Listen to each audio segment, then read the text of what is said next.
Защо след 50 мъжете почват да изневеряват, хващат млади любовници, женят се, бързи мотори и така нататък. Освен, разбира се, защото се.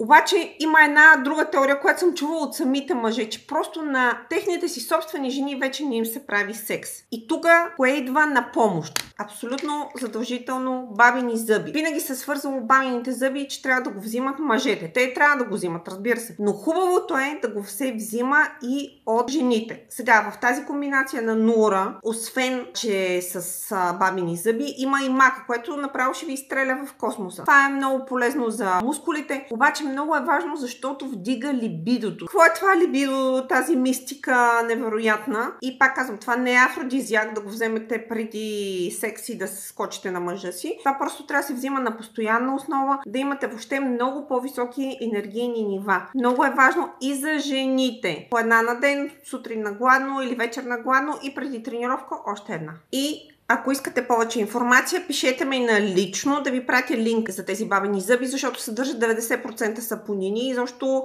много високо качество. Освен това ви казвам, че това в случая съдържа и мака, което още повече ще ви дигне и либидо, и издръжливост, и мускули, включително и мускулите на лицето. Така че това не го забравяйте, говоря за жените. Мъжете пък въобще не трябва и да го спират.